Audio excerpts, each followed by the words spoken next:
Hi everyone, let's talk about one of the neglected chapter of Nitin Singhania art and culture.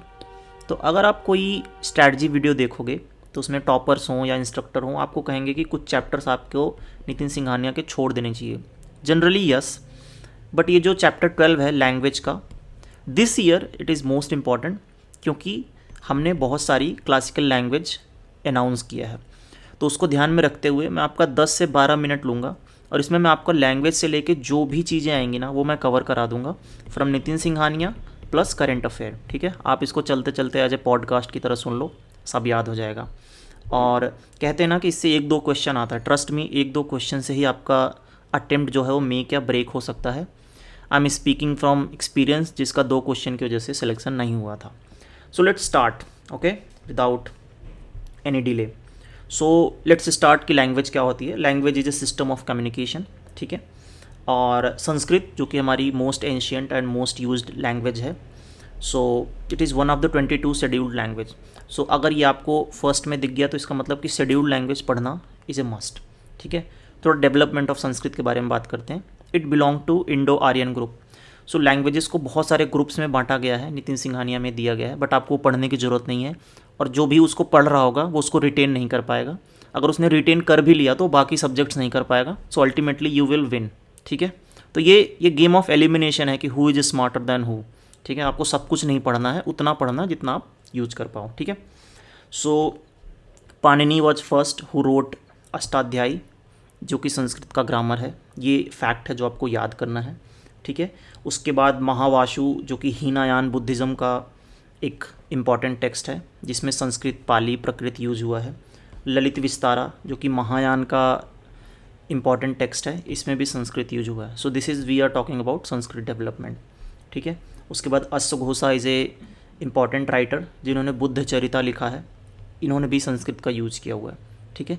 और इसका first evidence हमें मिलता है रुद्र दमन के इंस्क्रिप्शंस फ्रॉम जूनागढ़। इनके डिटेल्स में नहीं जाना है, you just need to have a view कि अगर ऐसा कीवर्ड कहीं दिख गया पेपर में तो यू कैन टेक, ओके। बाकी जो मोस्ट इंपॉर्टेंट है that is coming. Gupta period में जो कालिदास ने महाकाव्य और खंड काव्य लिखे थे, they were also in Sanskrit.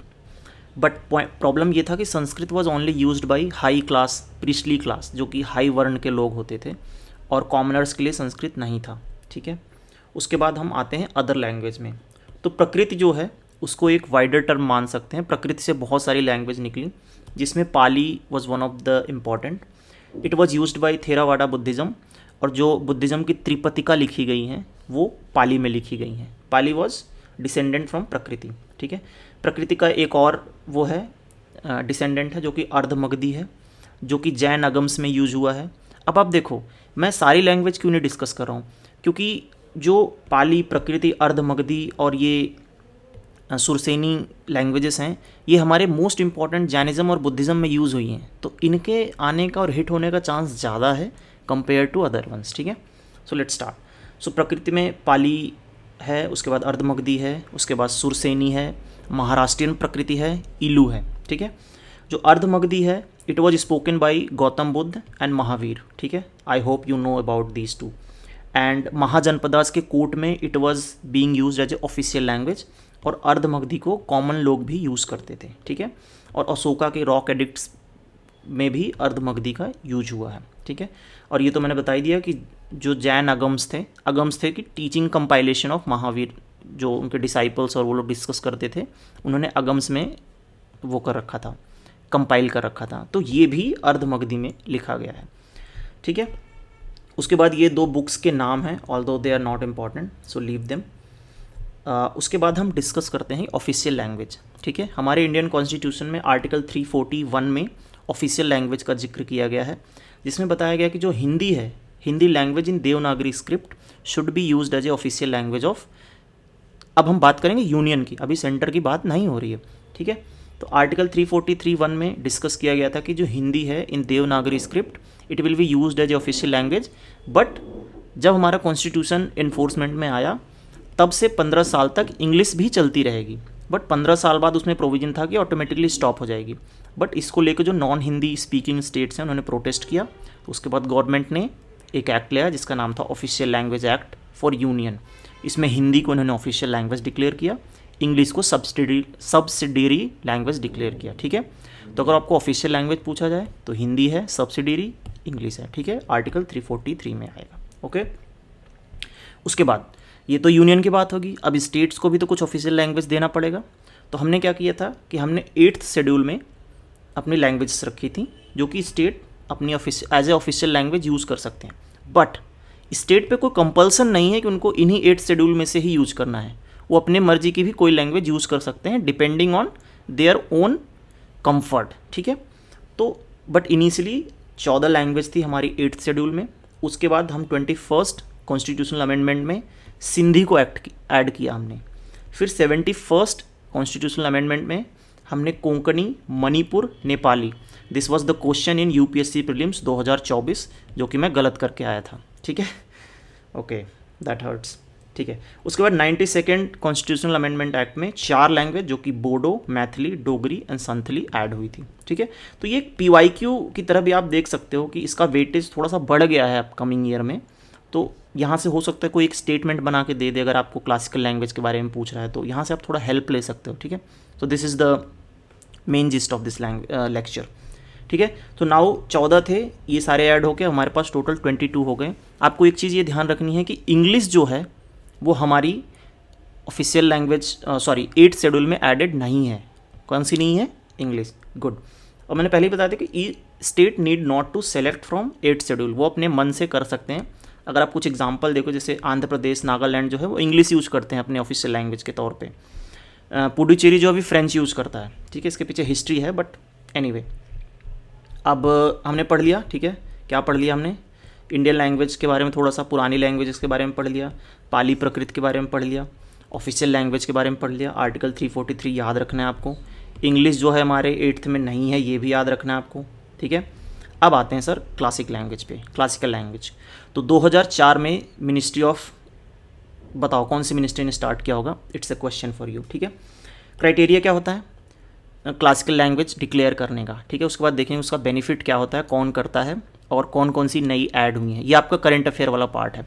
तो मैंने ये लेक्चर इसीलिए बनाया क्योंकि क्लासिकल लैंग्वेज जो इंट्रोड्यूस हुई हैं, तो हो सकता है कि उससे इंस्पायर होकर अदर लैंग्वेजेस के बारे में पूछ ले, तो थोड़ा सा आपका एक कॉन्फिडेंस रहेगा एग्जाम में जाने से पहले। ठीक है, तो क्राइटेरिया क्या होता है कि rich and old text available होना चाहिए, 1500 से 2000, मतलब 1500 से 2000 साल पुराने। ये इंपॉर्टेंट है, ये आपका नंबर इंपॉर्टेंट है। ठीक है, हेरिटेज जनरेशन ऑफ स्पीकर्स, मतलब बहुत सारे जनरेशन से लोग उसको बोलते हुए हैं, ये एक क्राइटेरिया है। ये था कि ओरिजिनल होना चाहिए, बोरोड नहीं होना चाहिए, बट 2024 में इसमें थोड़ा सा रिवीजन हुआ है, उसके बारे में भी देखेंगे। ठीक है, could be distinct from modern, जैसे कि लेट से अभी मॉडर्न तमिल है, उससे थोड़ा डिस्टिंक्ट भी हो सकता है आपका क्लासिकल तमिल। ठीक है, तो अभी तक के पहले, मतलब 2024 के पहले, 2024 के पहले हमारे पास तमिल, तेलुगु, मलयालम, संस्कृत, कन्नड़, उड़िया, ठीक है, ये हमारी क्लासिकल लैंग्वेज थी। और याद रखना कि सारी 8th शेड्यूल में है, बट 8th शेड्यूल का क्लासिकल लैंग्वेज से कोई लेना देना नहीं है। ठीक है, हो भी सकती है, नहीं भी हो सकती है। ठीक है, उसके बाद अब क्लासिकल लैंग्वेज के बारे में पढ़ ही रहे हैं, तो थोड़ा सा अब हम करंट अफेयर भी देख लेते हैं। ओके, क्लासिकल लैंग्वेज 2024 में 5 ऐड हुई हैं।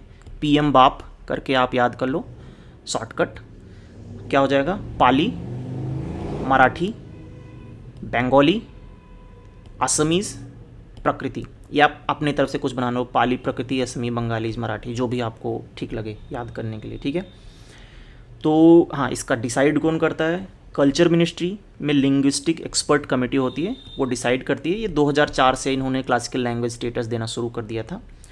और 2024 में जो अभी हम पीछे पढ़ रहे थे कि ओरिजिनल होना चाहिए, बोरोड नहीं होना चाहिए, बट उसको वेरीफाई करना बहुत मुश्किल हो रहा था, तो इन्होंने उसको बदल के क्या कर दिया कि a body of ancient text होना चाहिए। इसमें ओरिजिनल वाला कीवर्ड जो है वो हटा दिया। तो यहाँ पे यूपीएससी आपके साथ ट्रिक कर सकता है कि वो ओरिजिनल अभी भी रख ले और आपको उसमें फंसा ले। तो this is something you need to remember. Okay, अब ठीक है, अब क्लासिकल लैंग्वेज बन गई तो फ़ायदे क्या क्या हैं? 2 टाइप ऑफ अवार्ड्स होते हैं जो कि क्लासिकल लैंग्वेज में मिलते हैं आपको, कुछ अच्छा पोएम, पोएट्री या कुछ भी टेक्स्ट लिखने के लिए। उसके बाद UGC जो है वो सेंटर ऑफ एक्सीलेंस करके एक इंस्टीट्यूट बनाएगी, जिसमें उस क्लासिकल लैंग्वेज को प्रमोट करने के लिए, प्रिजर्व करने के लिए और उसको एनरिच करने के लिए एफर्ट्स होंगे। उसके बाद एक प्रोफेशनल चेयर बनाई जाएगी हर सेंट्रल यूनिवर्सिटी में, उससे कुछ प्रोफेसर्स, उसके कुछ एग्ज़ाम्स, इस तरह के प्रोविजंस होंगे। डिटेल में नहीं जाना है, ये छोड़ो, बट ये याद रख लेना कुछ कुछ बेनिफिट्स होते हैं, ठीक है। और ठीक है, अब जो ये पांचों जो अपनी ऐड हुई हैं क्लासिकल लैंग्वेज में, इनके बारे में थोड़ा थोड़ा जानकारी। जैसे कि प्री गुप्ता पीरियड में जैसे एक अशोकन एडिक्ट्स प्रकृति में मिलते हैं, ये आपको याद रखना है, ठीक है। पाली जो है उसमें जैसे धम्मपद बुद्धिस्ट लिटरेचर है, जातका टेल्स जिसमें जातक की कहानियाँ हैं, ये सब पाली में लिखी गई हैं। पाली जो है वो थेरावाड़ा बुद्धिज़्म में बहुत फेमसली यूज्ड है। जो त्रिपतिकाएँ लिखी गई हैं बुद्धिज़्म की, वो पाली कैनन में ही लिखी गई हैं। अब त्रिपतिका की बात आ गई तो तीनों पतिका के बारे में पढ़ लेते हैं। 3 पतिका हैं, विनय, सुत्त, अभिधम्म पीठिका। ओके, विनय पीठिका में क्या लिखा है कि मोनिस्टिक ऑर्डर कैसा होगा, बुद्धिस्ट मोनिस्टिक ऑर्डर। सुत्ता पीठिका में जो बुद्ध की ओरिजिनल टीचिंग्स हैं उनके बारे में लिखा गया है। अभिधम्म पीठिका में क्या लिखा गया है कि जो बुद्ध की ओरिजिनल टीचिंग्स का फिलोसफिकल एनालिसिस है, जो उनके डिसाइपल्स ने, जो उनके शिष्यों ने किया था, उसके बारे में लिखा गया, ठीक है। अब ये कुछ की टर्म मेंशन थे हमारे PT 365 में, जैसे कि सित्ता मतलब कॉन्शियसनेस, सितासिका मतलब मेंटल फैक्टर, रूपा मतलब रूप रंग, ऐसे वाला याद कर लो, मतलब मेटेरियलिस्टिक चीज़ें, निब्बाना मतलब लिबरेशन, जैसे कहते हैं ना मुझे निर्वाणा प्राप्त हो गया, तो ऐसे निब्बाना मतलब फुल लिबरेशन, ठीक है। तो ये हमने पढ़ लिया प्रकृति के बारे में, पाली के बारे में। अब आता है मराठी एक इंडो आर्यन ग्रुप से है। पिछले मैंने बताया था ना कि बहुत सारे ग्रुप्स में डिवाइड किया गया, बट आपको सारा पढ़ने की ज़रूरत नहीं है, आप पढ़ भी नहीं पाओगे। मतलब पढ़ तो कुछ भी सकते हो, बट नहीं पढ़ना है, टाइम क्रंच है ना अपने पास, इसलिए तुम्हारे काबिलियत पर डाउट नहीं कर रहा मैं, ठीक है। मराठी जो है इंडो आर्यन ग्रुप से है, जो महाराष्ट्रियन प्रकृति है उससे डिसेंड हुई है मराठी, ठीक है। ये मैंने तीर गलत लगा दिया, बट जो महाराष्ट्रियन प्रकृति है वहाँ से मराठी डिसेंडेंट हुई है, और ये इंडो आर्यन ग्रुप से है। और ये सतवाहना किंग्स थे, उनके कोर्ट लैंग्वेज के रूप में यूज की जाती थी, ठीक है। और इसके एविडेंस कहाँ मिले हैं हमें, कॉपर प्लेट मिले हैं सतारा इंस्क्रिप्शन में, ठीक है। इसके बारे में चाहो तो आप डिटेल पढ़ सकते हो, but I would say skip it, ठीक है। उसके बाद डिस्कस करते हैं बंगाली और असमी का। जो मगधी प्रकृति है उससे डिसेंडेंट हुई हैं अपनी बंगाली और असमी। अब नाम से ही क्लियर है, तो ये मगध में यूज की जाएंगी उनके कोर्ट और उनके कॉमन लोगों के द्वारा, ठीक है। तो अगर आप ये कनेक्शन देखो ना, तो जैसे ये प्रकृति है ना, प्रकृति से ही पाली निकली, प्रकृति से फिर महाराष्ट्रियन क्या बोलते हैं, ये देखो कहाँ गया, प्रकृति से महाराष्ट्रियन प्रकृति निकली, और फिर महाराष्ट्रियन प्रकृति से ही मराठी निकली, ठीक है। फिर प्रकृति से आपकी दूसरी प्रकृति कौन सी निकली, मगधी प्रकृति, ठीक है। ये प्रकृति से मगधी प्रकृति निकली, और उनसे ही आपकी असमीज़ और बंगालीज़ निकली।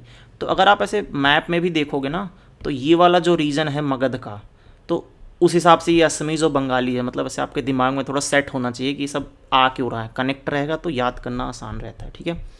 तो हाँ, मतलब ठीक है, समझ गए होगे कि प्रकृति से पाली निकली, और प्रकृति से महाराष्ट्रियन प्रकृति, फिर उससे मराठी, फिर महाराष्ट्रियन प्रकृति से इसके बाद अपना मगधी प्रकृति से बंगालीज और असमीज़ निकली, ठीक है। तो ये चीज़ हमने जान लिया। अब हम देखते हैं कि कुछ स्टेप्स जो हमारे क्लासिकल लैंग्वेज को प्रमोट करने के लिए गवर्नमेंट ने लिए हैं। एक डेडिकेट इंस्टीट्यूशन बनाओ, सिंपल चीज़ है। नेशनल एजुकेशन पॉलिसी में कि जो बच्चे की प्रारंभिक शिक्षा होगी उसमें आप उसको उसके मदर टंग में पढ़ाओ, उससे भी क्लासिकल लैंग्वेज प्रिजर्व हो सकती हैं। फिर UGC में हमने ये देखा ना कि UGC सेंटर ऑफ एक्सीलेंस बनाएगी, प्रोफेशनल चेयर क्रिएट करेगी, इस तरह से। उसके बाद हमारा एक नेशनल मैन्यूस्क्रिप्ट मिशन है, जो कि जो हमारे ओल्ड स्क्रिप्चर्स हैं उनको डिजिटल फॉर्मेट में स्टोर कर रहा है और उनको कंजर्व करने के प्रैक्टिसेस कर रहा है, क्योंकि नॉन डिजिटल में रहेंगे तो उनको वियर एंड टीयर होने का थोड़ा सा डर रहता है। और हमारा नेशनल ट्रांसलेशन मिशन चल रहा है, जिसमें कि जो कि ज्ञान की जो चीज़ें हैं उनको ऑल 22 लैंग्वेजेस जो हमारी ऑफिशियल लैंग्वेज हैं उनमें कन्वर्ट किया जाए, ठीक है। So I think this covers the holistically. 2-4 छोटी मोटी चीज़ें और है, देख लेते हैं। एक लिंग्विस्टिक डाइवर्सिटी इंडेक्स होता है। अगर 0 रहेगा तो मतलब सब लोग सेम भाषा बोल रहे हैं, अगर 1 रहेगा तो मतलब हर दूसरा बंदा अलग भाषा बोलता है। तो समहाउ हम 0 से 1 के बीच में लाई करते हैं, और इस वैल्यू को देख के हम बता सकते हैं कि हमारे पास डाइवर्सिटी कितनी है। जितना 1 के क्लोज रहेंगे उतना डाइवर्स रहेंगे। तो इंडिया का आई गेस 0.8 के समथिंग है, but that is not important. फिर एक टर्म है लिंगुआ फ्रांस, जिसको बोलते हैं कॉमन ब्रिज लैंग्वेज। जैसे कि आप आप और मैं मिले, आपको उड़िया आती है, मुझे हिंदी आती है, तो हमारा कॉमन लैंग्वेज लेट से इंग्लिश हो गया, तो उसको लिंगुआ फ्रांस बोल देंगे, ठीक है। और उसके बाद कुछ एंशियंट स्क्रिप्ट हैं, जैसे ब्राह्मी और खोरसठी। तो जेम्स प्रिंसेप नाम के एक व्यक्ति थे जिन्होंने इन दोनों को डिकोड किया था। ये जेम्स प्रिंसेप का नाम बहुत बार PYQs में UPPCS से लेके UPSC तक हज़ारों बार आ चुका है, तो आ सकता है। जो रॉक एडिक्ट्स थे अशोका के, वो ब्राह्मी स्क्रिप्ट में मिले थे। So I think this covers everything about languages. और इससे ज़्यादा ना आपको पढ़ना है, ना इससे ज़्यादा आपको दिमाग लगाना है। इसमें से आना होगा तो हो जाएगा, इसके ऊपर आएगा तो कोई नहीं कर पाएगा, ठीक है। सो आई थिंक वीडियो थोड़ा लंबा हो गया, but it was worth it. आप 1.52x में देखोगे तो सही लगेगा। So thank you for listening to this video, and मिलते हैं नेक्स्ट में कुछ और मसालेदार चीज़ों के साथ। Thank you so much.